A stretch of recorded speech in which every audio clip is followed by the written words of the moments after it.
Cendana salah satu simbol filosofi kehidupan yang banyak dipergunakan para begawan. Khasnya, untuk menasehati para raja atau insan pilihan yang secara struktural dan fungsional mempunyai posisi tertentu yang tinggi. Pohon cendana adalah pohon yang bernilai, kayunya dijadikan rempah, aromaterapi, dupa, bahkan sangkur keris sejak zaman para raja dahulu.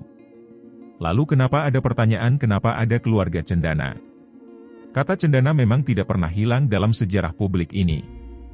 Yaitu Jalan Cendana yang berada di kawasan Menteng, Jakarta Pusat.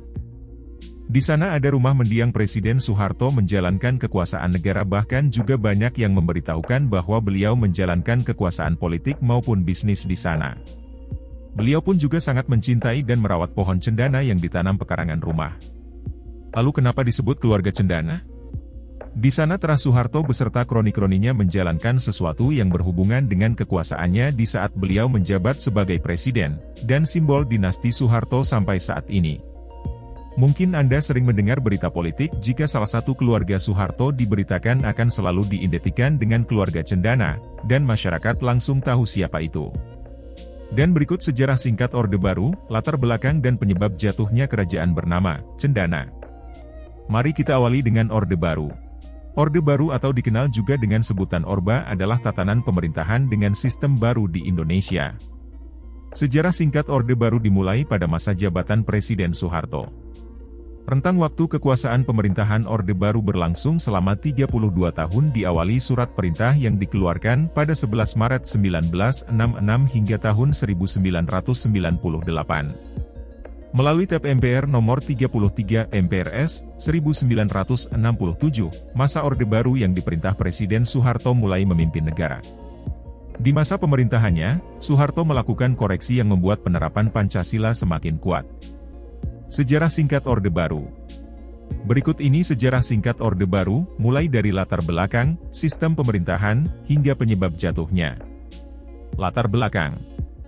Lahirnya Orde Baru ditandai Tri Tuntutan Rakyat atau Tritura yang terdiri dari 3 tuntutan, yakni pembubaran PKI, perombakan Kabinet Dwi Kora, dan penurunan harga. Akan tetapi sikap Presiden Soekarno bertolak belakang dengan aksi-aksi mereka. Hingga terjadi peristiwa G30S, PKI yang membuat rakyat Indonesia menurunkan kepercayaannya terhadap pemerintahan Soekarno. Peristiwa G30S, PKI adalah salah satu penyebab menurunnya kredibilitas Soekarno. Hal itu membuatnya mengeluarkan surat perintah kepada Letjen Soeharto yang disebut Surat Perintah 11 Maret 1966, Super Semar. Super Semar menjadi titik awal berkembangnya kekuasaan Orde Baru. Dalam surat perintah tersebut Soekarno menunjuk Soeharto untuk melakukan segala tindakan demi keamanan, ketenangan, dan stabilitas politik. Sistem pemerintahan. Di masa Orde Lama, komunisme dan gagasan yang bertolak belakang dengan Pancasila sempat meluas. Hal ini membuat Soeharto di masa jabatannya melakukan indoktrinasi Pancasila. Beberapa metode indoktrinasi yang dilakukannya yaitu menerapkan pengajaran P4, pelaksanaan, pedoman, penghayatan, dan pengamalan Pancasila di sekolah. Soeharto mengizinkan masyarakat membentuk organisasi dengan syarat menggunakan asas Pancasila. Melarang kritikan yang menjatuhkan pemerintah dengan alasan stabilitas negara. Sistem pemerintahan Orde Baru menggunakan konsep demokrasi Pancasila. Visi utamanya adalah menerapkan nilai Pancasila dan UUD 1945 secara murni serta konsekuen dalam aspek kehidupan masyarakat Indonesia. Sistem pemerintahan pada masa Orde Baru adalah presidensial dengan bentuk pemerintahan republik dan UUD 1945 sebagai dasar konstitusi yang berlaku. Dalam periode masa Orde Baru, terjadi banyak perubahan-perubahan politik dan ekonomi. Perekonomian Indonesia berkembang pesat walaupun dibarengi dengan praktik korupsi yang merajalela. Melalui beberapa kebijakannya, politik dan ekonomi negara juga semakin kuat. Namun kondisi ini menurun ketika terjadi krisis moneter pada 1997. Krisis inilah yang membuat pemerintah kehilangan kepercayaan rakyat sehingga Soeharto sebagai presiden mengundurkan diri pada tanggal 21 Mei 1998 yang mengakhiri kekuasaan Orde Baru. Penyebab jatuhnya Orde Baru. Perekonomian Indonesia yang melaju pesat dan pembangunan infrastruktur yang merata untuk masyarakat di masa Orde Baru diikuti dengan praktik korupsi, kolusi, dan nepotisme. Hal ini menyebabkan kurangnya kepercayaan terhadap Presiden Soeharto dan memicu aksi demo mahasiswa dan masyarakat umum.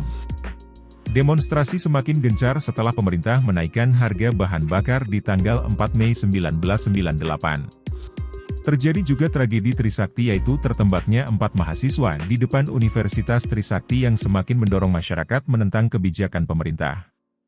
Tahun 1997 hingga 1998 merupakan periode Orde Baru yang menjadi masa kelam bagi rakyat Indonesia. Perekonomian yang tadinya melesat langsung mengalami penurunan disusul dengan berakhirnya rezim Orde Baru. Setelah 3 dasawarsa lebih menjabat, Orde Baru ambruk akibat krisis ekonomi yang melanda sejak tahun 1997. Ditambah besarnya gelombang demonstrasi di berbagai daerah membuat Presiden Soeharto mundur pada 21 Mei 1998. Meski tersangkut sejumlah isu hukum dan demokrasi, dari mulai KKN hingga pelanggaran HAM, tapi keberhasilan Soeharto membawa Indonesia menjadi macan Asia mendapat pengakuan dari sejumlah koleganya.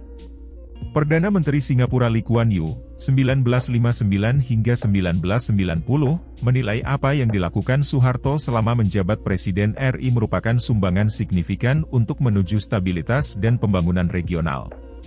Soeharto telah mengubah Indonesia yang miskin menjadi macan ekonomi baru, mendidik rakyatnya, dan membangun infrastruktur yang memperlancar pembangunan Indonesia yang berkesinambungan. Pujian serupa juga disampaikan Tun Mahathir bin Mohamad, mantan Perdana Menteri Malaysia.